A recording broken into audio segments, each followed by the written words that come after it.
அன்பு நான்கு உள்ளங்களே,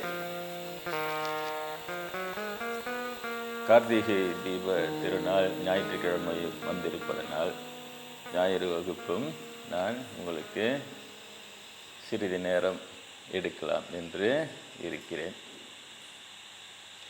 இப்படி பார்த்தீங்கன்னா இந்த போஸ் இப்படி உக்காந்து பார்த்தீங்கன்னா ராமனார் போஸாகவே இருக்கும். இந்த மாதிரி தான் பிரம்மேந்திரர் எனக்கு அது உணர்த்தினார். நான் பிரம்மேந்திரர்கிட்ட வேண்டிக்கினேன். அவர் யார் போனாலும் நீங்கள் இந்த பிறவி முற்பிறவி இந்த பிறவி சொல்லிவிடுவார். நிறைய பேருக்கு அவங்க முற்பிறவிலாம் சொல்லிட்டார். நீங்கள் இந்த பிறவி இருந்தீங்க, நீங்கள் இந்த பிறவி. நான் பார்த்தேன் ஏற்கனவே உண்ணாமலையமாக சொல்லியிருக்கிறாங்க ராமனார் சம்பந்தர் இதெல்லாம். அதுலேயே நம்மளுக்கு ஒன்றும் நம்பிக்கை வரல எனக்கு.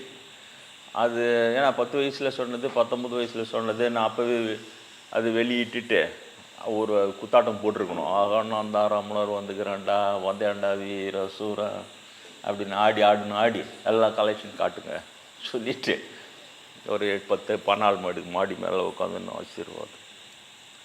இதெல்லாம் எதுவும் பண்ணல. ஏன்னா எனக்கு அதெல்லாம் நம்பிக்கை இல்லை. சொல்கிறாங்க பெரியவங்க, சரி பார்க்கல. ஏன்னா அவங்கள பெரிய பிறவி அது எப்படி திரும்ப பிறந்து வந்துருக்கு போகிறாங்க. எனக்கு அந்த இதெல்லாம் இருந்தது. உண்ணாமலையமாக அதை புரிஞ்சுக்கிறாங்க. பெரியவங்களை தொட்டு நம்முடைய நியாயத்தை புரிஞ்சுன்னு பின்னால் உனக்கு நிரூபணமாகும், அப்போ நீ இதை ஏற்றுக்கொள்ள என்ன சொல்கிறாங்க. தவிர அவங்க ஒன்று நீங்கள் மாதிரி தோசை நான் சொன்னதை நீ ஏற்றுக்கல, நீ நம்பிக்கை இல்லாதவன், அந்த மாதிரிலாம் எதுவுமே இல்லை. ஏன்னா அவங்க ரொம்ப அதான் சொன்னேன். நான் அதை கவிதை எழுதியிருக்கிறேன். உள்ளம் திறந்து பேசிட நட்பாய் உண்ணாமுலை வேண்டும். நட்பாய் பேசுறது உண்ணாமலை மூணு. இங்கே யார் எப்படி எதுக்கோ உண்ணாமலை மூணு தேவைப்படுது. நான் வானம்லாம் சொல்ல. கஷ்டம் தொலையணும், அது போகணும், இது போகணும், என்ன எழுத்து வீட்டுக்கார பக்கத்து வீட்டுக்கார டபுக்கு நான் இன்னும் மாதிரி நிறைய இருக்குது ஆசைகள். யாருக்கு எது தேவைப்படுது. எனக்கு தேவைப்படலை. எனக்கு உள்ளம் திறந்து பேசிட நட்பாய் உண்ணாமுலையை விட்டு. உண்ணாமலை விட்ட மனம் திறந்து பேசுகிறேன்னா அவங்களும் என்கிட்ட பேசுகிறேன். அதையே சொல்கிறேன். இது மென்டல் கான்வர்சேஷன் தானே, செல்ஃப் கான்வர்சேஷன். நானே உண்ணாமலை மட்டும் பேசுகிறது தான் ஒரு பாவனையாக கூட இருக்கலாமா, நான் அது பேசுகிறாங்க. அது நியாயம் தானே. எனக்கு வர சந்தேகம் சப்கான்ஷியஸ் மைண்டில் பின்னால் உனக்கு நிரூபணம் ஆகும் இது. அப்போ இப்போ நான் பேசுனதெல்லாம் உண்மை என்பது தெரிஞ்சிடுவேன்னு சொன்னேன். அந்த மாதிரி இருக்கணும். அப்போது நான் குருநாதர் வகுப்பில் உட்காந்துருக்கும்போது சித்தம் தானாகவே இப்படி உட்காந்துன்னு அவரோட இது நிறைய கண்ண முடியும்னு தான் கேட்பேன். எப்பயாச்சும் கண்ணத்தை தான் இப்படி உட்காந்துருப்பேன். டக்குன்னு என்னப்பா அப்போ குருநாதர் எல்லாருக்கும் அவங்க முற்பிறவி சொல்லியிருந்தார். அப்போ நான் அவர்கிட்ட என்ன வேண்டிக்கினேன், ஏன் முற்பிறவி நீங்கள் சொல்லாதீங்க, நானே என் முற்பிறவி தெரிஞ்சுக்கிற அளவுக்கு என்னை பக்குவப்படுத்துங்க என்ன. ஏன்னா இப்போ 20-23 வயசு தான் அவர்கிட்ட போகும்போது. ஏன்னா நீங்கள் குடுமையை பிடிச்சி தூக்கி அண்ணாண்ட போட்டுருங்க, நீங்கள் என்ன ஒன்றா பண்ணுங்க, ஆனால் நானே தெரிஞ்சுக்கணும். அப்போ தான் எனக்கு அதில் நிச்சயம் வருமே தவிர நீங்கள் சொல்லி நீங்கள் சொன்ன சரி குரு சொல்லிக்கிறார் அப்படி தான் வரும். அதனால் அவரும் அவர் பெரிய டாப் அவர் பிரம்மேந்திரர்.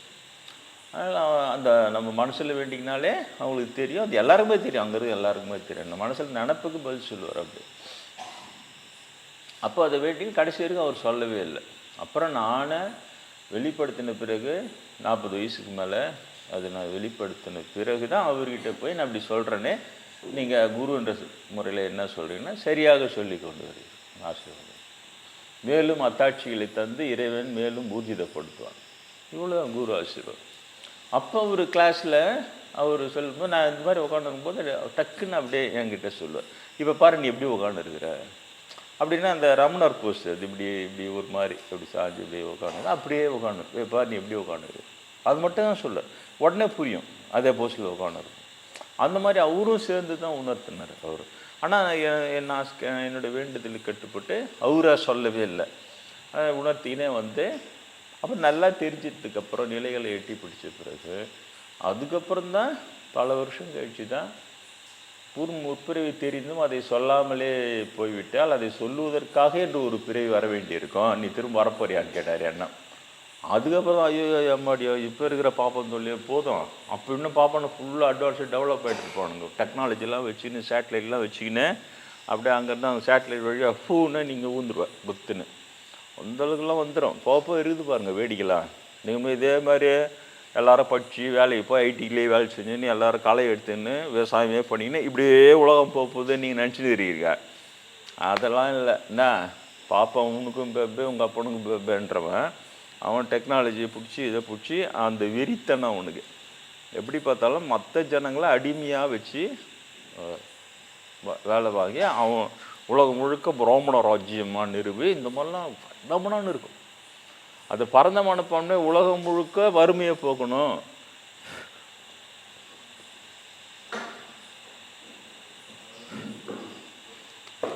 உலகம் முழுக்க வறுமையை போக்கணும், எல்லாருக்கும் சுதந்திரமாக இருக்கணும் அப்படின்னு நினைக்கிறவங்க பெரியவங்க இல்லையா. அதே பிராமண ஜாதியில் பிரம்மேந்திரரும் சொன்னார் இல்லையா, இந்த வர்ணாசிரமம் தேவையில்லை, இது நிறைய பேர் கெடுத்துடுது, இது கடவுளின் அமைப்பாக இருந்தாலும் பரவாயில்ல, கடவுள் திட்டம் கிடையாது, மனுஷனை ஏற்படுத்திக்கிறதுன்னா போட்டு உடைச்சாரு, அதனால தான் எனக்குலாம் லாபமாக இருக்குது. ஆனால் பாப்பானுங்க 99% பார்ப்பானுங்க வந்து அந்த மாதிரி இருக்கு. தான் அப்படி ஜெயிச்சு தான் அப்படி வசதி அதாலே மட்டமான வாழ்க்கையை அமைச்சு கொடுத்தான் கடவுள். அவங்க பார்த்தீங்கன்னா உஞ்சவிருத்தி பாப்பானாயி நான் இப்போ தான் கொஞ்சம் கொஞ்சம் அவங்கவுங்க வீட்டில் அந்த பெண்கள் விடுதலை பெரியாரால் இவங்களாம் பெண்கள் விடுதலை வந்து நம்ம பிராமண நண்பர் இங்கே வராலே என்னோடய கிளாஸ்மேட்டு இவ்வளோ 25 வருஷமாக என்கிட்ட வந்துருக்கிறார். சாமி ஆறானவுடனே சாமின்ட்டு இதில் அவரே என்கிட்ட சொல்கிறார், நான் வந்து பெரியாரெல்லாம் நான் வெறுக்க மாட்டேன், ஏன்னா பெரியார் கொள்கையால் தான் நான் என் பொண்ணையை படிக்க வச்சேன், அவருடைய புரட்சிகரமான இதுவால் தான் என் பொண்ணையை நான் படிக்கலாம், என் பொண்ணை படிக்க வச்சுருக்க மாட்டேன், அதனால் எனக்கு பெரியார் மேலே ஓப்பனாக அவர் சொல்லுவார். அப்போ ஆஸ்திரேலியா போகிறதுக்கு அவங்க பயந்தாங்க. அப்போ அந்தம்மா சொல்லுது, நீங்கள் சொல்லி தான் ஆஸ்திரேலியா அனுப்பினேன், நான் பொண்ணு இன்றைக்கி நல்லா இருக்குது. கேட்டாங்க ஆஸ்திரேலியாவுக்கு போகிற ப்ரமோஷனில் அங்கே அனுப்புகிறாங்க, எங்களுக்கு பயமாக இருக்குது வானான்றோம். நான் அனுப்பி வைங்க, நம்ம பசங்க மேலே அதுவும் குழந்தைலேருந்து என்கிட்ட வருதுங்க, நம்ம பசங்க மேலே நம்ம நம்பிக்கை வச்சா அந்த நம்பிக்கை அந்த குழந்தைங்க காப்பாற்றும், நம்ம பெரியவங்க நம்மளை நம்புகிறாங்கன்ட்டு. அதனால் அது வெளிநாடு போனால் கெட்டு போகிறது எங்கே இருந்தாலும் கெட்டு போய்டும், கெடாமல் இருக்குது. அது எங்கே வெளிநாட்டு போனாலும் அது கெடாமல் இருக்கும். இந்த மாதிரி 2 பசங்களுக்கு சொன்னால் 2மே தேறிடுச்சு.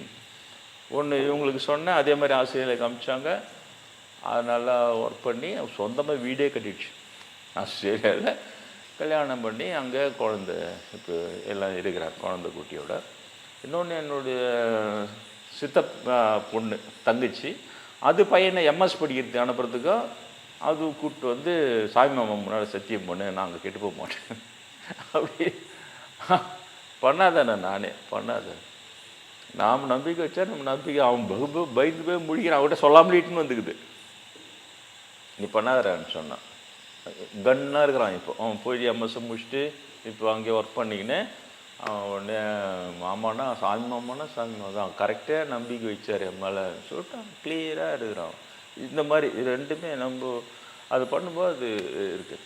அதனால் எதுக்கு சொல்ல வரேன்னா, அந்த பெரியார் இதுவை வந்து பின்பற்றி அவர் ஓப்பனாக சொல்கிறார், சொந்தமாகவும் ஓப்பனாக எல்லாம் சொல்லுது. திரும்ப நம்ம சப்ஜெக்ட் விட்டு எங்கேயோ போயிட போகிறோம். அது மாதிரி பிராமணர்கள்னால் இந்த மாதிரியே இருக்கிறாங்க. பிரம்மேந்திர பிராமணர் தான், ஒரு கரெக்டாக வரணும் அவசரம்லாம் இல்லை அப்படின்னு சொல்லி தான் வளர்த்தார். அப்போ இந்த முற்பிறவியில் அவர் இது மாதிரிலாம் நிறைய அவரும் நிச்சயப்படுத்தினார். அதுக்கப்புறம் நான் வெளியிட்டதுக்கு அப்புறமா அவர்கிட்ட போய் கேட்குறேன், அவர் வந்து சரியாக சொல்லி கொண்டு சொல்லிவிட்டு நான் நேராக ரொம்ப பேசுனது கிடையாது சாமி, ஒரு 4 வாட்டி பேசியிருந்தாலே அதிகம். இங்கே வளரும் நம்ம ஆசிரமத்துக்கு வந்து அந்த ரூமில் உட்கார்ந்த போது அப்போ ஒரு 1/2 மணி நேரம் என்கிட்ட பேசியிருந்தாரோ, அதுதான் அதிகபட்சமே.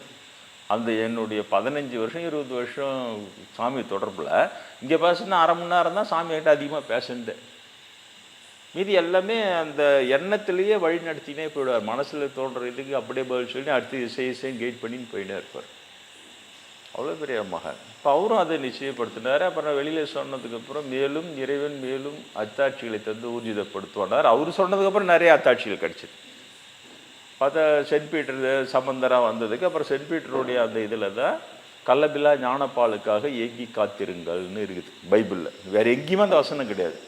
மீதி எல்லாம் இருக்கிறாங்கள, லூக்கா, ஜான், யோவான் எல்லாத்துலேயும் இருக்க எங்கேயுமே அது இருக்காது. ஆனால் சென்ட் பீட்டரில் மட்டும்தான் கள்ளமில்லா ஞானப்பாலுக்காக ஏங்கி காத்திருக்காங்க. அவருடைய கடிதம் அவருடைய சீடர்கள் அவர் எழுதின கடிதத்தில் குறிப்பிட்டிருக்கார். கரெக்டாக அடுத்த பிறகு சம்பந்தர் ஞானப்பாலாக தான் அவங்க ஞானப்பால் வரைக்கும் பிரபலமாக வரும். அந்த மாதிரியான ஊர்ஜிதங்கள் குரு ஆசீர்வாதத்தில் கிடைச்சிது. அது எல்லாமே நிறைய அதை போல் கிடைச்சி. அதனால் இது வந்து அதை வச்சு அப்படியே அப்படி பண்ணிக்கணும் பொதுவாக இது இருக்கும். அப்போது நான் உங்களுக்கு என்ன பயிற்சி கொடுக்கலாம் அப்படின்னா, பிராமணன் எப்படிலாம் கெட்டு போகிறான், இப்படிலாம் பாவம் சேர்க்குறான் அதை பார்த்து இந்த மாதிரி பாவத்தை நம்ம அன்பர்கள் சேர்க்கக்கூடாது. அப்போ அதுக்கான வழியில் தான் நான் உனக்கு சொல்லிக் கொடுக்கும். ஏன்னா பாவம் புண்ணியன்றது ரொம்ப நுட்பமான விஷயம். எண்ணத்தினால் பாவம், எண்ணத்தினால் புண்ணியமே இருக்குது இல்லையா? என்ன பாவம், என்ன புண்ணியம், அது ரொம்ப முக்கியமானது ஆன்மீகத்தில். அதுதான் ரொம்ப முக்கியமானது. அதனால் அதை தான் உங்களுக்கு சொல்லித்தரணும். அப்போ அந்த எண்ண பாவம் என்பது எது பெரிய பாவம்னு சொன்னால், சரியாக இருக்கிற ஒருவனை அவன் போலி ஏமாத்துறான்னு நினப்பு வருது பாரியா, அது எண்ணத்தில் செய்கிற மிகப்பெரிய பாவம். இது நான் மட்டும் சொல்லலை, இயேசுபிரான் சொல்கிறார். உண்மையாளன் ஒருவனே நீ பொய்யன் என்று சொல்லுகிறாய் அல்லவா, அந்த பாவத்திற்கு மன்னிப்பே கிடையாதுன்னு. அவர் தான் மன்னிப்பின் கடவுளே. எப்படிப்பட்ட பாவத்தை மன்னிச்சிடுறாரு. உன் பாவங்கள் மன்னிக்கப்பட்டது. இந்த பராபஸ்ன்னு 2 பேர் திருடங்களை கூட அவன் பாவம் மன்னிக்கப்பட்டதுன்னு அவங்களே சிரிக்கிறானுங்க. பார்த்தா அவங்கள வரைக்கும் விடுதலை பண்ணி தெரிஞ்சு. நீ என்ன தேவகுமாரனா, நாங்கள் நினச்சா அவனை விடுதலை பண்ணி கொடுக்குமா, நீ இவர்கிட்ட ஏட்டிக்கு போட்டே சவால் விட்றதா நினச்சின்னு அவனை விடுதலை பண்ணி தெரிஞ்சு விட்டுருவான். அப்போ அவனுக்கு ஆமாம் விடுதலை ஆகிட்டோம் சொன்ன மாதிரி, உன் பாவங்கள் மன்னிக்கப்பட்டேன் நீ விடுதலை வைக்கப்படுவேன்றார. சிலுவையில் தொங்கி நிற்கிறானுங்க, ரத்தம் ஊற்றினுது இவரை மாதிரி சுட்டின்னு இருக்குது. அவங்களே சிரிக்கிறானுங்க. ஆனால் விடுதலை பண்ணி அமிச்சனை பற்றியா அப்படின்ட்டு அது அந்த மாதிரி பாவம் மன்னிப்பான அந்த கடவுளை என்ன சொல்கிறாரு, உண்மையாளனை நீ பொய்யன் அப்படின்னு சொன்ன அந்த பாவத்துக்கு மன்னிப்பே கிடையாது. புரியுதா?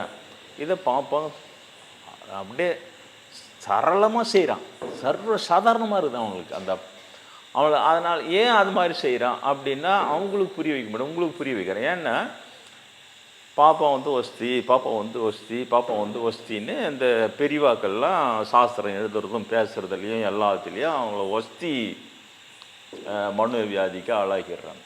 புரியுதா? நம்ம ஒஸ்தி. அப்போ எவ்வளோ கேவலமான வேலையை செஞ்சாலும் அவனுக்கு ஒஸ்தி, நம்ம எவ்வளோ கேவலமான வேலை செஞ்சாலும் நம்ம ஒஸ்தி, இப்படியே வளர்த்துடுறானுங்க. நீ இந்த மாதிரி வளர்ப்ப நம்ம மீதி எல்லா வன்னியரோ முதலியாரோ ஒடையாரோ செட்டியாரோ நாய்கரோ ரெடியாரோ எஸ்சி எஸ்டியோ எங்கேயுமே யாருமே இப்படி வளர்க்க மாட்டாங்க. யாருன்னா அப்படி வளர்த்தா நீங்கள் சொல்லு, நீ என்ன பாவம் பண்ணாலும் நீ ஒஸ்தி தான் அப்படின்னு எங்கேயுமே வளர்க்க மாட்டேன். இந்த ஒரு குழு மட்டும் அப்படி வளர்க்கு. திருத்தறதுக்கு பதிலாக பாவ புண்ணியம் எதில் வச்சு கணக்கு போகிறாங்க, சாஸ்திரம். பெரியவும் நாங்கள் உருக்கே உழைச்சி மந்திரம் சொல்லி நாங்கள்லாம் யாகம் பண்ணி உலகமே க்ஷேமமாக இருக்குது. அப்போது எங்களுக்கு ஏதாவது நீங்கள் ஒரு சலுகை பண்ணி ஆகணும். என்ன பண்ணுறது, ஏதாவது பண்ணுங்க. ஒரு பிராமணனுக்கு இவன் என்னென்ன பண்ணிட்டு வந்தானோ அதெல்லாம். ஒரு பிராமணால் ஒரு அப்பா அம்மாவை கொலை பண்ணாங்க பாவம் சார் அதன்னு எழுதுங்கோ சாஸ்திரத்தில் சொல்லிட்டு அப்படி திரும்பிப்பான். அப்போ அவருக்கு புரிஞ்சு கொலை பண்ணிட்டுக்கிறாங்க எழுது. நான் இந்த விளையாட்டுக்கு சொல்ல தம்மபத்தில் எழுதிட்டான்ல, தம்மபத்தில் அப்போ இந்து சமயத்தை அழிச்சிட்டு சமணமும் பௌத்தமும் வசதியாக இருக்கும். அது இவங்க தான் கோல வச்சுறானுங்க பாப்பார குருமார்கள் எழுதிட்டானுங்களா. அப்போ இன்னொரு பாப்பா வர வேண்டியது. என்னப்பா உனக்கு என்ன போகணும், ஒரு பிராமணன் ஒரு 4 ஊரையே அழித்தாலும் பாவம் சேராதுன்னு ஏதோ ஒரு சலுகை இருக்குதா பாருங்களேன் சாஸ்திரத்தில். அது எங்கடா இருக்கும், நம்ம வச்சே தான் உண்டு. எங்கே போகிறேங்க வேறு எழுது. ஒரு பிராமணன் உங்களுக்கு அப்புறம் காட்டுறேன் அந்த தம்மபதம் பாடம்லாம் பிரிட்டு போட்டு விட்டு கொடுக்க சொல்கிறீங்க பாருங்க. நானெல்லாம் சொல்லலை, இந்த கூத்து நடக்குது சார். இந்த கூத்தால் இப்படி பண்ணால் இல்லையா, நம்பாலாக இருந்தால் அப்பா அம்மாவை கொலை பண்ணணும்னு நினச்சாலே பாவம். அன்னையும் பிதாவும் முன்னறி தெய்வம். ஆண்லாம் சமஸ்கிருதத்தில் மாத்ரு தேவோபவ பித்ரு தேவோபவ அதிதி தேவோபவ அப்படி வச்சுப்பானுங்க. வெறும்னு சாஸ்திரத்துக்கு வச்சுக்கிறதுன்னு பேர். புரியுதா? இப்போ சாஸ்திரத்துக்கு வச்சுக்கிறதுனாலே உங்களுக்கு புரிஞ்சிடும். நடைமுறைக்கு வச்சுக்காம சும்மா சாஸ்திரத்துக்கு அது வச்சுக்கிறது. ஆனால் அவன் கொலை பண்ணான். நம்ம ஆளுங்க அந்த மாதிரி மனுஷன் அடப்பாவி அப்பா அம்மாவை கொலை பண்ணு நினப்பு வர்றதே பெரிய பாவம்டா. என்னடா இந்த மாதிரி இல்லையா நம்ம வளர்ப்பு இப்படி. அப்போ இது என்ன ஆயிடுச்சு, இப்போ இவ்வளோ நாளில் இவனுங்க டாமினேஷன் அதிகமாகுது. இப்போ அதிகமாகி இவனுங்க தான் கரெக்டு, சாஸ்திரத்தில் இருக்கிறபடி தான் நாங்கள் சரியாக தான் வாழறோம். அப்போ என்ன அர்த்தம், அப்பா அம்மாவை கொலை பண்ணுறது கரெக்டு, பாரியால் பேச்சு கேட்டு ஆமாம் கரடுங்களை என்ன வச்சுன்னு கஞ்சி ஊற்றிக்கின்னு அப்படி ஒரு இடி இடிச்சுதுன்னா ஆசைப்பட்டுட்டேன், சாஸ்திரத்தில் இருக்குது.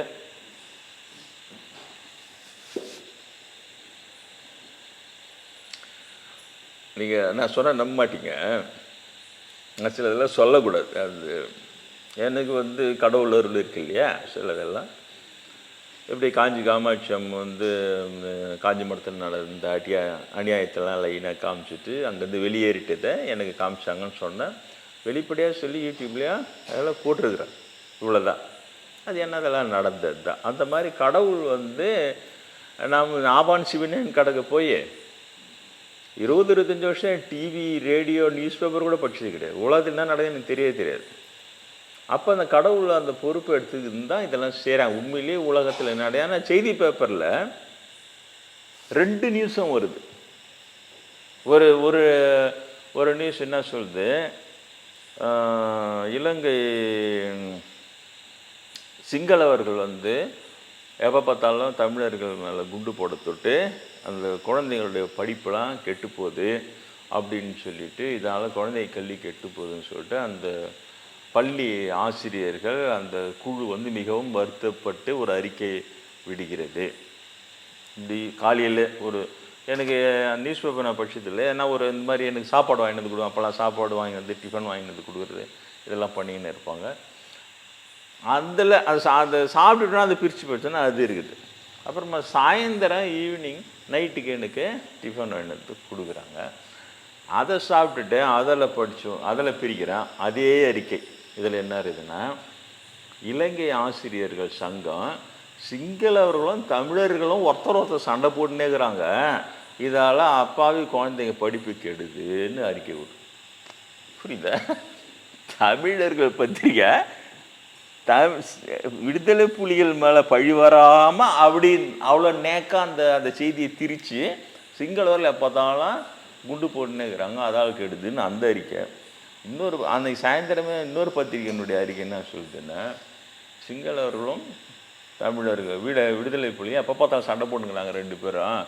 இவங்க அந்த பள்ளி படிப்பு கெடாத அளவுக்கு எங்கன்னா போய் சண்டை போட்டுனா பரவாயில்ல, படிச்சுன்னே இருக்கும்போது டொம்முன்னு சத்தம் கேட்குது, டுமியல்னு குண்டு சத்தம் கேட்குது, பசங்களாம் அலறுதுங்க, பசங்களும் படிப்பும் கேட்டு போது பயந்தும் வளருதுன்னா அது தெளிவாக அது இருக்குது.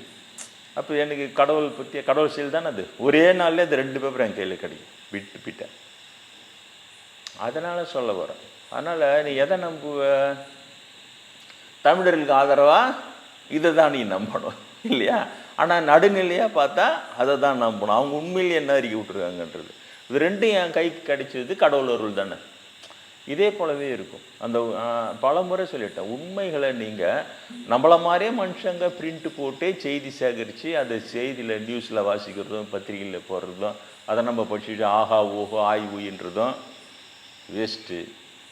ஏன் நம்ம அரை புழுவோன்னா அவன் அங்கே முக்கால் புழுவும் முழு புழுவும் உட்காந்துக்குன்னா அந்த செய்தியை கொடுக்குறான் நம்மளுக்கு. அதுக்கு மேலே ஒன்றும் கிடையாது. புரியுதா? அதனால தான் நான் கடவுளை நம்புன்றேன். கடவுளை நம்பினா இப்போ எனக்கு பாரு, அந்த மதியம் ஒரு அறிக்கை வருது, நான் உண்மையிலே ஓஹோ அறிக்கை விட்டுருக்காங்க பொழுது, அப்போ இவங்களாம் தமிழ் ஆசிரியரில் தான் இருப்பாங்க, தமிழர்கள் சார்பாக சிங்களர்களை கண்டிக்கிறாங்க அப்படின்னு நினச்சா, அன்றைக்கி நைட்டே அதுவும் பீட்டு பேப்பர் தான் பொட்டலம் கட்டி கொடுக்குறான். அதில் பார்த்தா 2 பேர் மேலே கூட சொல்லிக்கிறாங்க, இந்த சிங்களவர் இழப்புலிகள் வேற எங்கன்னா போய் சண்டை போட்டோம், அவங்க பள்ளி குழந்தைங்க படிப்பு கெடாத அளவுக்கு அவங்க என்ன வேணால் சண்டை போட்டுக்கிட்டோம். அது நடுநிலையாக இருக்குது. புரியுதா? அதனால் எனக்கு கடவுள் தான் இதெல்லாம் காட்டுறான். சரி, நம்ம அதுக்கப்புறம் கொஞ்சம் நஞ்சம் வந்த இன்ட்ரெஸ்ட்டும் போயிடுச்சு. நம்ம பத்திரிக்கை போயிடுச்சா, டிவி கேட்டால் ரேடியோ கேட்டாலும் இந்த புழு மூட்டை செய்தியை தான் நம்ம கேட்டு அதெல்லாம் உண்மை போகுதுன்னு நம்பின்னு இருக்கும். அதுக்கப்புறம் தான் காமாட்சி அம்மா எனக்கு இதை காமிச்சாங்க. அதுபோல் இப்போ சொல்லன்னு வந்தேன், இது இன்னொன்று கூட காமிச்சாங்கன்னு. நான் இந்த யூடியூப்பில் இந்த இது போட்டேன், இந்த மாதிரி பிராமணர்கள் அப்பா அம்மாவே கொலை பண்ணாலும் அவனுக்கு பாவம் சேராதுன்னு தம்மபத்தில் சொல்லி வச்சுக்கிறானுங்க. அந்த இது அப்படியே ஸ்க்ரீன்ஷாட் எடுத்து அந்த பாடத்தையே அதை போட்டு இப்படி பண்ணி வச்சுக்கிறான். ரைட்டா? நம்மளுக்கு எப்படி இருக்கும்னா கபுக்குன்னு அடப்போ இந்த மாதிரிலாமா சாஸ்திரம். அப்போ ஏன் புத்த சமயம் அழிஞ்சுதுன்னு புரியுதா?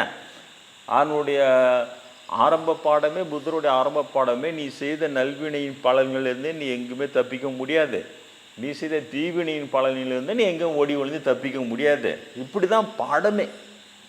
மனோதர்மமே தர்மம் ஆரம்பிச்சு இப்படி வர பாடத்தை கடைசியில் பாப்பம் பின்னால் என்ன சொல்லிவிட்டா, ஒரு பிராமணன் அவங்க அப்பா அம்மாவை கொலை செய்தாலும் பாவம் சார். அது நான் இதை விளக்கத்தை சொல்கிறேன். ஏன் புத்த சமயம் அழிஞ்சுதுன்னா, அந்த பாப்பானை முன்னிலைப்படுத்திட்டா.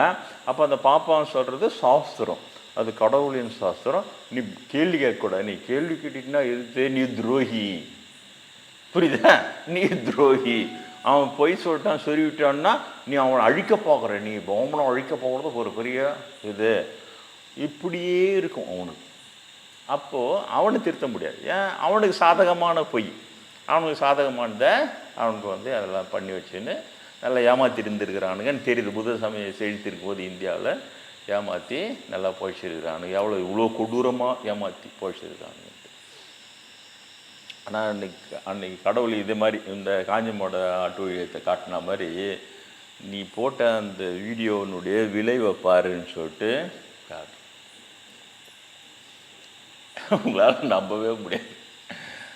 ஒரு பிராமண மாட்டுப்பூண்டை அவன் இந்த மாமியாருக்கு அரியை ரொம்ப போட்டு வாட்டும்பொழுது என்னான்னு தெரில, பிராமணர் வீட்டில் இதெல்லாம் இன்னும் நடந்துக்கிட்டு தான் இருக்குது. அது போட்டு வாடும். அப்போ ஏதோ ஒரு பாத்திரம் கழுவுற மாதிரி போனோம்னா அவங்க மாமியாருக்கு அரியே அப்படியே கிட்ட. அது வந்து அவங்க மாமியாரை என்ன சொல்லி மிரட்டு தெரியுமா? இந்த வீடியோ பார்த்துச்சு என்ன மிரட்டு தெரியுமா? அதெல்லாம் சாஸ்திரத்துலேயே இருக்குது. அப்பா அம்மா கொலை பண்ணாலும் பிராமணாலும் பாவம் சேராதுன்னு சாஸ்திரத்திலே இருக்குது.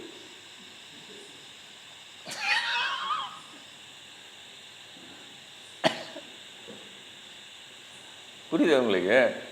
இது கடவுள் எனக்கு நம்ம இப்படி போட்டு இது விளக்கம் சொன்னால் எவ்வளோ ஜூட்டியாக அது எப்படி யூஸ் பண்ண அவங்க மாமியாக்காரி அடக்கிறதுக்கு அவங்க மாமியார்கள் கிச்சு கிச்சுன்னு சொல்லுது.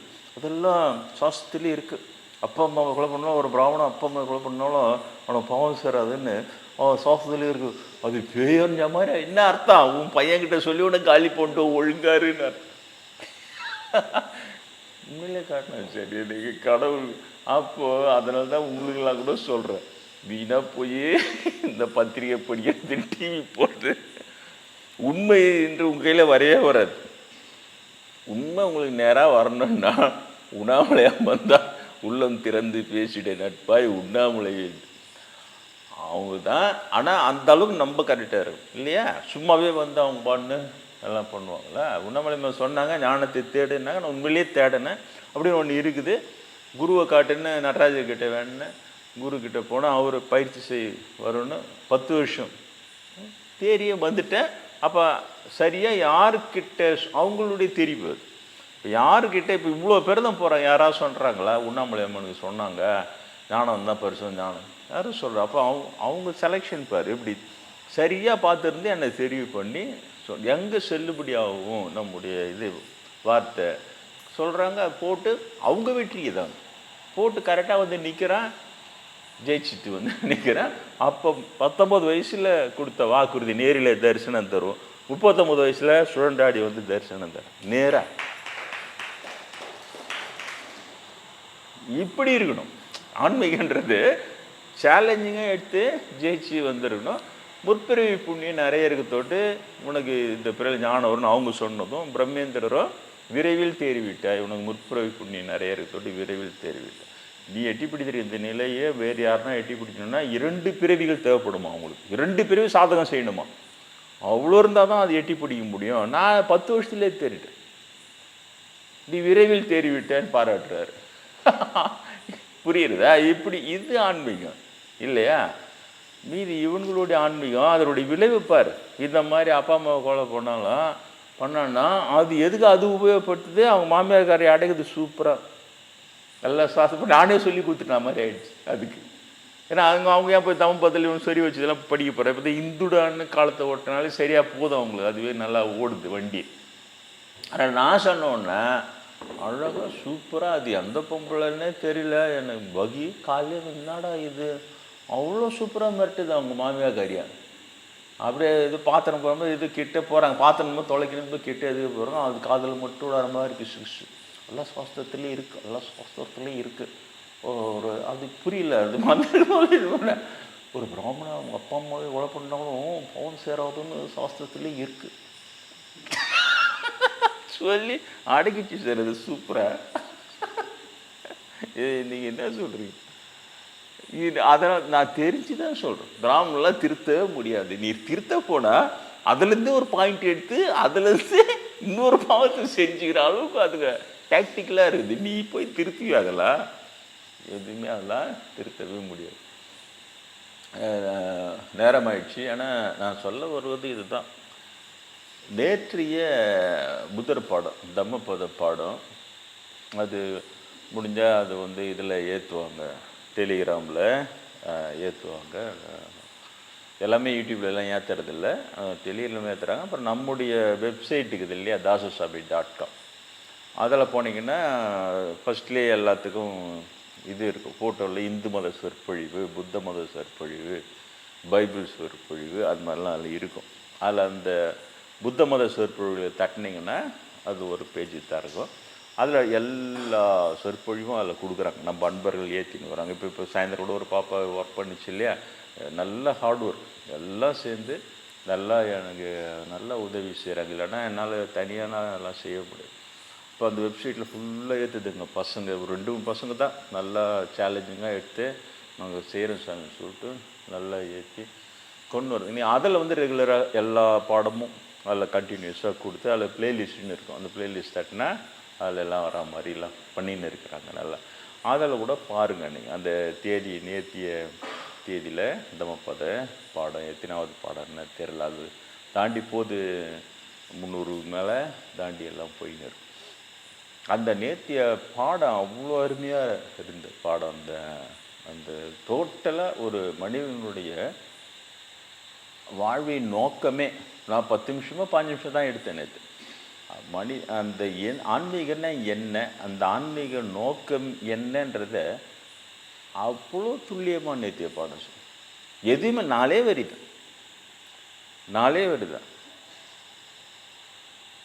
சரியான ஞானத்தினால் விடுதலை கண்டவன்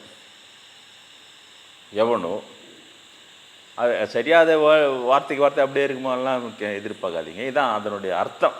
சரியான ஞானத்தினால் விடுதலை கண்டவனுடைய மனம் அமைதியாய் இருக்கும், சொல் அமைதியாய் இருக்கும், செயல் அமைதியாய் இருக்கும். இவ்வளவு பாடம். ஆனால் அந்த பாடத்தை அட்சியத்து வேறு பாடம் இல்லை எனக்கு தெரிஞ்சு. ஏன்னா நான் அனுபவத்தில் இருக்கிறேன் அதில். அப்போ நேற்றைய பாடத்தில் அது 10-15 நிமிஷத்தில் அது வந்து நான் விளக்கி சொல்லிட்டேன். அவ்வளோதான் ஆன்மீகமே அவ்வளோதான் மொத்தமே. அப்போ நீ வந்து என்ன சொல்லுது, அது சரியான ஞானம்னு ஒன்று சொல்லுது. அப்போது உண்ணாமலையம் என்ன சொல்கிறாங்க, ஞானத்தை காட்டிலும் தூய்மை தருவது வேறு எதுவும் இல்லை, நீ வந்து ஞானம் அது சரியாக வழிகாட்டிருக்கிறாங்களா? ரொம்ப பெரிய நன்மையை தரக்கூடியது எது? இப்போ உங்ககிட்டயே மனம் அமைதியாக இருக்குது, சாந்தமாக இருக்குதுன்னா நீங்கள் எங்கேயும் போய் அலையவே மாட்டீங்க. கோயில், குளம், சாமியார் போக மாட்டீங்க. விட்டா நீங்களே விட்டா போதும், அப்படியே அமைதியாக நிம்மதியாக உட்காந்து இருப்பீங்க. என்ன தெரில, ஒரே நிம்மதியாகுது, என்னை விட்டுரு அப்படின்னு. சோறாக்கி போடலாம், அதெல்லாம் பண்ணிக்கிறேன். சோறாக்கி பசங்களுக்கு போகலாம், வீட்டுக்காரங்க போகலாம், அதெல்லாம் ஒன்றும் பிரச்சனை கிடையாது. ஆனால் இங்கே வரையா அங்கே வரையா, அங்கே போகலாமா இங்கே போகலாமா, வேணாம் என்னை விட்டுரு. என் மனம் எங்கே இருக்குது, அமைதியாக இருக்குது. அப்போ கொஞ்ச நாள் கழிச்சு அந்த அமைதி சொல்லில் வரும் பொழுது சொல் சாந்தியாய் சாந்தமாக இருக்கும். அப்போ அது சார்ந்த செயல் தானே இருக்கும் தானாது. ஒரு அமைதிக்கு எடுத்துக்கிற ஒரு வாயம் நம்ம போய் கண்ணாமுன்னா ஏசிட்டு வரலாம் அவனை அப்படின்னா போக மாட்டேங்க. நீ வேறு நிம்மதியாக இருக்குது விட்டு, நீ ஒன்றா போய் என்ன விட்டுரு, ஆளை விட்டுரு சொல்லிய செயல் சாந்தமாக இருக்கும். சாந்தமான செயலை மட்டும்தான் செய்வீங்க. அந்த பாடம் அவ்வளோ டாப்பாக இருக்கும். ஒரு மொத்த ஆன்மீக வாழ்க்கையுமே அது சொல்லிடுது. ரிவர்ஸில் போங்க, உங்களுடைய மனம் அமைதியாக சாந்தமாக இருக்கணும் இல்லையா? உங்கள் மன சாந்தமாக இருக்குதா இல்லையான்னு உங்களுக்கு தான் தெரியும் இல்லையா? சாந்தமாக இருக்குதா, அலை பாஞ்சின்னு இருக்குதா, ஒரே கஷ்டமாக இருக்குது, மனசுக்கு ஒரே கஷ்டமாக இருக்குது. ஏன் யாராவது ஒருத்தவங்க சுருக்குன்னு ஒரு குத்திட்டு போய்டும். இந்த மனசை தான் குத்துறது, சொல்லல. அது பெண்கள்னால் ரொம்ப அவங்களுக்கு வந்து சில பேர் நாக்கையே கத்தி மாதிரி தீட்டி வச்சுருப்பாங்கன்னு சொல்லுவாங்க. அது விட்டாங்கன்னா ஒரு வார்த்தை அது ஸ்வைன்னு போய் ஏறிக்கும். அந்த மாதிரி எல்லாமே இருக்கும். மாமியார் மருமக எல்லாம். இப்போ இந்த மாமியார், இந்த பாப்பார மாமியார், இந்த பாப்பார மருமக மாட்டு பொண்ணு மிரட்டிச்சு அது நேரம் கதி கலங்கி போயிருக்காது. ஐயோ ஐயோ இவன் செஞ்சாலும் செஞ்சிடுவா, எங்களை விஷம் வச்சு கொள்வாளே தெரியலையான்னு அது உட்காந்து கிடக்கு பக்கு பக்குன்னு. அதனால் இது எக்ஸ்ட்ரீம். அது சாதாரண வாழ்க்கையிலேயே கூட நிம்மதி என்பதெல்லாம் இல்லை. அதுதான் உண்மை. அற்றைய உலகில் அமைதியும் மகிழ்வும் அடைந்திட முடியாது. பாட்டே சொல்லுது இல்லையா? இந்த உலகத்தில் அமைதி என்பது உலக வாழ்க்கையில் இல்லவே இல்லைன்றதான் உண்மை. நமக்கு ஒரு பிரச்சனை வரும்போது நம்ம தான் இந்த பிரச்சனையில் மாட்டிக்கணும். ஆனால் இதே போல் அவங்கவுங்க வேறு பிரச்சனையில் மாட்டினுக்கிறாங்க. அதனால் இதில் அமைதி இல்லை. அப்போது உனக்கு வந்து அமைதி இருந்தால் உன்னுடைய செயல் சாந்தமாக இருக்கும், உன்னுடைய சொல் சாந்தமாக இருக்கும், உன்னுடைய மனம் சாந்தமாக இருக்கும். ஆனால் அது யாருக்கு இருக்கும்? சும்மாவே அப்படி எல்லாருக்கும் இருந்துருமா? என்ன இருக்காது. விடுதலை பெற்றவனுக்கு தான் அது. இல்லைன்னா விடுதலை பெற்றவனுக்கு எல்லாமே சாந்தமாக இருக்கும். சரி, அந்த விடுதலை யார் பெற முடியும்? யார் ஞானம் வந்தவனோ அவன் தான் அந்த விடுதலை பெற்று இந்த நிலைக்கு வர முடியும். இப்போ யார் ஞானம் பெற்றவன்? உண்ணாமலை அம்மான்னு போய் நின்னம்பார். நான் தானே பெற்ற அந்த விடுதலையே, இல்லையா? உண்ணாமலை தானே முதல்ல எனக்கு ஞானவாதி, எனக்கு ஞானம்னு ஒன்று இருக்குதே தெரியாது. 19 வயசில் வந்து கேட்குறேன் மற்றவங்களெல்லாம் ஞானம்னு ஒன்று இருக்குதான்றேன். நம்ம ஞானன்ற பேர் வச்சுருப்பாங்க சில பேர், அவ்வளோதான் தெரியும். அப்புறம் தான் அதுக்கப்புறம் போகிறோம் எல்லாம் இருக்குது, பகவத்கீதையிலேருந்து எல்லாம். அதனால தான் அந்த நேற்றைய பாடம் ரொம்ப சுருக்கமாக இருந்தாலும் எனக்கு அவ்வளோ பிடிச்சிருந்தது. நான் அந்த பாடம் நடத்தும் போதே தானாக அந்த சாந்த நிலை வந்துடுச்சு எனக்கு. அவ்வளோ நிம்மதியாக. அப்போ தான் இந்த நிம்மதியே நம்ம ஜனங்களுக்கு சொல்லி கொடுக்கறது தான் ஆன்மீகமாக இருக்க முடியுமே தவிர என்ன வெறுமனே சடங்கு சம்பிரதாயம். அப்படியே இந்த கையில் இப்படி ஊற்றி இப்படி விட்டுக்கோ, அப்புறம் இந்த கையில் இப்படி எடுத்து அமாவாசை தர்மம் இப்படி கூட, அப்புறம் இப்படி 3 வாட்டி இப்படி சுற்ற, ரிவர்ஸில் 3 வாட்டி சுற்ற, பிண்டா பத்திரம் வைய. இது எங்கேயாவது இதில் போய் அவனா ஞானம் வந்து அமைதி அடிச்சானா பாரு, அதெல்லாம் இருக்கா. அது ஏதோ ஒன்று சடங்கு சம்பிரதாயம் ஏதோ பண்ணின்னு போயின்னு இருப்போம்.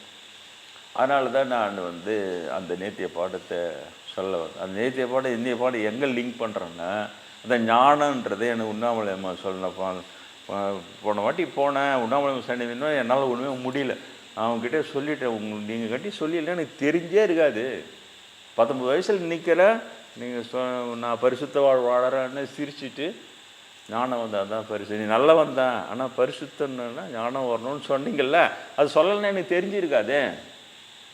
நான் இந்த வாழ்க்கையே நான் நல்லவன், விளைஞ்செல்லாம் வாங்கலை, அப்பா அம்மா மதிக்கிறேன், இப்படியே போயிட்டுருப்பேன். அது சொன்னீங்கள்ல, ஞானம்னு ஒன்று இருக்குது, ஞானம் வந்தால் தான் பரிசுத்தமாக, உனக்கு என்ன ஞானம் வரலன்னு நாங்கள் பாரு போல்டாக சொல்கிறாங்களே, உனக்கு என்ன ஞானம் வரல அப்படின்றாங்க. அப்போ இன்னும் எப்படி வாழ்ந்தா நீங்கள் பரிசுத்த வாழணும்னு சொல்லுங்க, நான் அப்படி வாழ்ந்து காட்டுறேன்றேன். நான் இதுலேயே வாழ்கிறேன். அவங்க அதில் நீ நல்லவன் தான், ஞானத்தை தேடி, ஞானம் வந்தால் தான் பரிசுத்தமாவாய், உனக்கு என்ன ஞானம் வரலன்னு சொன்னாங்கள்ல. உண்ணாமலை அம்மனோட பெரிய தெய்வம் எங்கடா இருக்குது நீ சொல்லு, எனக்கு யார் தெய்வம்? என்னை தூக்கி நிறுத்தியே ஞானம்னு உன் வார்த்தையை போட்டு பலார்னு அடிச்சு திருப்பினாங்களே என் வாழ்க்கையை.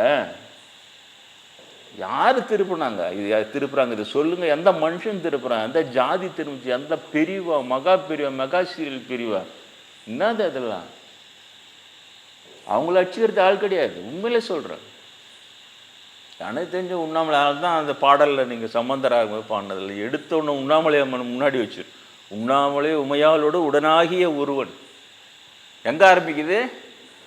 அண்ணாமலையார் அப்புறம் தான் வர்றாரு. அண்ணாமலை தொழுவார் வினை வழுவா வண்ணம் அருமே, அப்புறம் வர்றாரு அண்ணாமலையார். ஆனால் ஸ்டார்டிங் பாயிண்ட் எங்க உண்ணாமலை அம்மா அந்த பிரிவிலே பாடினது தான் அது. உண்ணாமலை உமையாளோட உடனாகிய ஒருவன். அப்போ அந்த அம்மா பார்த்துனே சம்பந்தம் வந்துக்கிறான்டா இவன் சொல்லிட்டு உண்ணாமலை தான் முன்னாடி வச்சேன். உண்ணாமலை முதல்ல வரேன் வந்து நானும் தேடு. அப்போ அது சொல்லி இந்த வாட்டி போகும்போது ரொம்ப எனக்கு ஒரு மாதிரி ஆகிட்டேன். நான் உண்ணாமலை சொன்னது உண்மையிலே சொல்லுங்கள், நீங்கள் சொல்லுங்கள். உண்ணாமலை அம்மா சொல்லி இல்லைன்னா எனக்கு யார் சொல்லித்தராங்க? நீங்கள் சொல்கிற இந்து அமைப்புகள், சந்த அமைப்புகள், பொந்து அமைப்புகள், அரியர மாரே கிருஷ்ண இயக்கம் எது சொல்லித்தருது? ஞானத்தை தேடுன்னு. அதுக்கப்புறம் தான் போகிறோம். கீதையில் இருக்குது ஞானத்தை காட்டிலும் தீமை தருது வேறு எதுவும் இல்லை அர்ஜுனா, ஞானத்தை தேடுன்னு அதில் இருக்குது. அதுக்கப்புறம் போய் விவேகானந்தா பாறையில் போய் அதை வாங்கிட்டு வந்து படிக்கிறோம். ஆடாடா தூப்பரா இருக்குதுடா ஞானத்தை பற்றி. அவன் நம்மளுக்கு இது சொல்லியே தராடா. 19 வயசு வரைக்கும் நம்ம வாழ்ந்துட்டோம். நம்ம என்னடா இதை பற்றி எதுவுமே தெரியாமல் வாழ்ந்துட்டோன்னா பகீர்ந்துச்சு. அன்னைக்கு தூக்கி போட்டவன் தான் எல்லாத்தையும் விட்டுக்கடாசவன் தான் உலக வாழ்க்கை. அப்போ கூட உடனடியாக விடுபட முடியல. தீர்மானம் மட்டும் வந்துடுச்சு, இதுதான் இருக்குது உண்மையிலே, இப்படி இருக்குது முன்னாடியே தெரிஞ்சுருந்தா நம்ம அது தேடி போயிருப்போம்டா சொல்லிட்டு அதுக்கப்புறம் போய் பிஇ படிக்கிறேன். அது பாண்டு ஒரு பக்கம், அது கர்ம வினை மாதிரி. அப்புறம் பார்த்தா அதை படிக்கிற சாக்கில் நிறைய அதில் சுற்றி அங்கே நிறைய அனுபவங்கள் நிறைய. நான் சிதம்பரத்தில் தான் ஆன்மீக அனுபவங்கள் தான் அங்கே தான் நிறைய அது போட்டுக்கிட்டு இவங்க பேசி வழி நடத்தினாங்க. இங்கே வந்து பேசாமலே அமைதியாக அனுபவங்களை கொடுத்து வழி நடத்தினார் நடராஜர். அதனால் எனக்கு தெரிஞ்சு இதுதான் உண்ணாமலை அம்மன். நீங்கள் என்ன ஒன்றா நீங்கள் வேண்டிங்க, உண்ணாமலை அம்மன் விட்டு வேண்டிங்கன்னு படையல் போடுங்க, எல்லாம் பண்ணுங்க, ரொம்ப சந்தோஷம்தான். ஏன்னா எல்லா மக்களும் ஒன்றும் ஞானம் தேடுறதில்ல. அவங்கவுங்க பாவம் கஷ்டம் தீரத்துக்காக சுத்தம் தான் செய்யணும், போகணும், வரணும். அண்ணாமலையார் தந்த ஆசீர்வாதம் தான் அது. கிரிவல பௌர்ணமியில் லட்சக்கணக்கில் சுத்தம். இந்த இன்றைக்கி பௌர்ணமி சுற்றுறாங்க இல்லையா? அது பாப்பான் ஏற்றுக்கிறான், ஏற்றுக்கல அதை விட அவனுக்கு ஏற்றுக்காது இருந்தால் தான் லாபம் அவனுக்கு. என்ன பாப்பாரா சாமியார் சின்னதாக குசு விட்டா கூட அது பகவான் அப்படியே விட்டாருன்னுவான். நம்ம பெரிய பெரிய உண்மையே சொன்னால் கூட அதெல்லாம் பெருசில்லை அப்படின்னுவான். அவனை பற்றி தெரிஞ்சது தான். சத்தியம் இருக்காது அவங்ககிட்டன்னார் திருமூலெல்லாம். சத்தியம்லாம் இருக்காது அவங்ககிட்ட. போய் நீங்கள் போய் நிற்காதீங்க, அது சொல்ல வரும். நான் சொல்கிற உண்மைகளை எடுத்து போய் பிராமணங்கிட்ட கொடுத்து அவங்ககிட்ட நீங்கள் அதை வந்து பட்டத்தீட்டி பார்க்குறதோ, அதை வெரிஃபை பண்ணி பார்க்குறதோ, அது என்ன சொல்லுன்னு பதில் கேட்குறது செய்யவே செய்யாதீங்கன்ற. அவன் ரொம்ப சீப்பு. அவனை அப்படியே விடுங்க. அவனுடைய கமெண்ட்ஸை பொருட்படுத்தாதீங்க. ஏன்னா அவன் பரன் உண்மை இல்லாதவன்னார் திருமூலர். பரன் உண்மை, கடவுள் உண்மை அவன்கிட்ட கிடையவே கிடையாது. தெளிவாக சொல்லார். சொல்லியும் கேளாமல் அவங்ககிட்டே போய் முட்டுறது, இது அவங்க தொப்புள்ள கால்னா வச்சு கேட்குறது, இது இப்படி சொல்கிற சுவாமி அவர் சரியாக சொல்லு, கரெக்டாக சொல்லுன்றது. அவன் மாட்டினாண்டா மடைய சாம்பிராணின்னு நல்லா போட்டு தேய்ச்சி. அதனால் உண்ணாமலை அம்மன் அந்த நான் அந்த அளவுக்கு இந்த வாட்டி அவங்களுக்கு வந்து ரொம்ப நன்றி சொன்னேன். எனக்கு கண்டி சொல்லிஇல்லைன்னா எனக்கு தெரிஞ்சிருக்காது. நான் எல்லாரையும் மாதிரியும் நான் பண்ணு சுற்றி இருந்திருப்பேன். நீங்கள் தான் சொன்னீங்க ஞானம்னு ஒன்று இருக்குது அப்படின்லாம் சொல்லி. அதுக்கப்புறம் வெளியில் வந்தால் நம்ம கமல்சாமி, குபேந்திரன் இவங்கெல்லாம் இருந்தாங்க. நம்ம பெரியவருன்னு இருந்தாப்புல அவங்க 3 பேரும் இருக்கும்போது நான் விளக்குறேன். இது மாதிரி நான் 19 வயசில் இப்படி வந்து உண்ணாமலை மட்டும் உளறி கொட்டினேன்.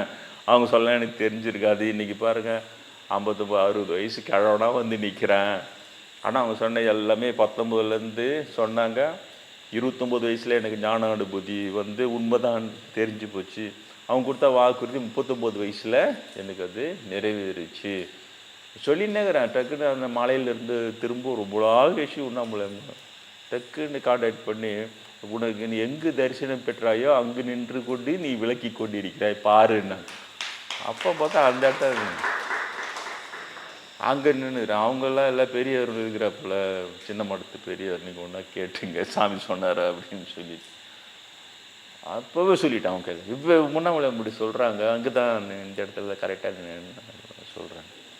அதனால் அந்த இதுக்கிட்ட போகாதீங்க. பார்ப்பற விளக்கத்தை டோட்டலாக விடுங்க. இந்த காஞ்சி பெரியவர் சொன்ன இந்த சமஸ்காரத்தில் பேராக மாற்றுறது எல்லாத்தையுமே ஸ்ரீ வைக்கிறது, அது கொஞ்சம் கொஞ்சமாக பஞ்சாங்கத்தில் நுழைக்கிறது, அது காலண்டரில் நுழைக்கிறது, அப்புறம் பத்திரிகையில் போகிறது, அப்புறம் நம்ம பேர் முன்னாடி ஸ்ரீனு அப்புறம் பார்த்தா இவனுக்கு சீருன்ற வார்த்தையை தான் ஸ்ரீன்னு மாற்றிருக்கிறான்னு அப்புறம் தான் புரியுது. அதை ஒரு வகுப்பில் உங்களுக்கு சொல்லிட்டேன். அதெல்லாம் இருக்குது. அதே மாதிரி இந்த சமஸ்காரதா பேரில் கூப்பிட்டு இப்போ நான் போய் அங்கே சொன்னேன் உண்ணாமலை அம்மான்னு என்ன உண்ணாமலை அம்மனுக்கு இவனுங்க என்ன பேர் வச்சுக்கிறாங்கன்னா அப்பித்த குச்சாம்பிக்கா வச்சுக்கிறானுங்க. நான் அங்கே போய் நின்று செயற்கையா ஹே அம்பே ஜகத் ரட்சகி அப்பித்த குச்சாம்பிக்கே அப்படின்னா தலையில் ஒன்று என்னாச்சு உனக்கு கேட்டுறாங்களா கேட்டுப்பாங்க. என்னாச்சுடா உனக்கு பைத்தியார கூட அவனு தான் சொல்கிறானுங்க தான் உண்ணாமலை அம்மன் சொல்லு நேரம் இல்லையா. அதை ஞாபகம் வச்சுக்கிட்டு இவனுங்க பாப்பார சுத்துற சுற்று அவர் பெரியவா பெரியவா சொல்லிட்டாருன்னு நீங்களாம் போய் இந்த சின்ன பசங்களாம் போய் உண்ணாமலை அம்மான்னு கூப்பிடு இல்லையா. அண்ணாமலையாருக்கு ஒரு அரோகரான்ற உண்ணாமலை அம்மனுக்கு அரோகரான். ஏன்னா ஒரு கஷ்டம் வந்தால் உண்ணாமலை அம்மா நீ தாம்மா பார்த்துக்கணும் இல்லையா. புளி போட்டு பொன்னாங்கண்ணி கடைஞ்சா இலை போட்டு சாப்பிட உண்ணாமலை அம்மா ஓடோடி வருவான். நல்லா பழம்பில்லாம் இருக்குது. அப்புறம் நம்ம அம்மா நம்ம உண்ணாமலை அம்மா அப்படி பேச விட்டு இவனுக்கு இவனுக்கு நுழைக்கிறானுங்க திணிக்கிறானுங்க. வேலையே இதே தான். அந்த ஊரா நன்மையில் இவனுக்கு இந்த நுழைச்சி அதெல்லாம் கெடுப்பானு கெட்டு குட்டிச்சிடுறாங்க. அப்போ இந்த அனுபவம் இல்லாத ஆளுங்களுக்கு அட உண்ணாமலைன்னு கூப்பிட்டா இவனுக்கு தொல்லை தாங்குது. இவனுக்கு நச்சரிப்பு இவனுக்கு நை நை நைன்னு இவனுக்கு தொல்லை தாங்க வாட உண்ணாமலை என்னென்னா அபித விட்றா அப்படின்ட்டுவானு உடனே அப்புறம் ரெண்டும் இருக்கட்டும் உண்ணாமலை மண்ணும் போடு வச்சுக்கோ அப்பித்த குச்சாம்பிக்காக போடு வச்சுக்கோ அப்படின்வான். அதுக்கப்புறம் இந்த அப்பித்த குச்சாம்பிகா போர்டை மெயினில் வெய்யி இதை அப்படியே உள்ளே எடுத்து வச்சுக்கோ கருவறையில் ஒன்றா இருக்கட்டும் அப்படின்வான். அப்புறம் மெதுவாக அந்த கருவறையில் பெயிண்ட் அடிக்காத விட்டு அதை அப்படி காலி பண்ணி விட்டோன்னே அப்புறம் ஒரு 2 தலைமுறைக்கு அப்புறம் அங்கே போனால் அப்பித்த குச்சாம்பிகா ஸ்ரீ அப்பித்த குச்சாம்பிகா இருக்கும். பஞ்சாங்கத்தில் இருக்கும், காலண்டரில் இருக்கும். திருவண்ணாமலை ஸ்ரீ அப்பித்த குச்சாம்பிகா பவனின்னு இருக்கும். நம்மளுக்கு புரியாது யார் இந்த அப்பித்த குச்சாம்பிகா நம்ம உண்ணாமலே மாட்டேன். அதனால் கொஞ்சம் ஜாகிரதையாக நீங்கள் காப்பாற்றுங்க. இந்த பேர் இந்த தமிழ் பேர் இதெல்லாம் காப்பாற்றும் போது நம்மளுக்கு உள்ளார்ந்த அன்பு வரும். சாதாரணமாக ஆராய்ச்சி வராது. எதை போய் செயற்கையாக போய் நின்று செக்கத்திர செக்கின்றது செக்கத்தோம்பிக்கேன்றது அப்பித்த குச்சாம்பிக்கேன்னா உண்ணாமலே மடுக்க பிடிக்காதுரா. உண்ணாமலே நட எங்கதுரா வந்தீங்க நீங்கள் அவனுக்கு எதாவது பண்ணி போட்டான். நீங்கள் யாரும் போய் அப்பித்த குச்சாம்பிக்கா சொல்லாதீங்கன்னா எங்களுக்கு வானா சாமி அப்படியே போட்ட உண்ணாமலே அம்மா எங்களுக்கு உண்ணாமலை வந்தால் உணவு உங்கள் அப்பித்த குச்சாம்பிக்கா நீங்களே வச்சிங்கன்னு சொல்லிடு. சரி, கார்த்திகை தீபம் அண்ணாமலையார் உண்ணாமலையினுடைய ஆசீர்வாதம் உங்களை அனைவருக்கும்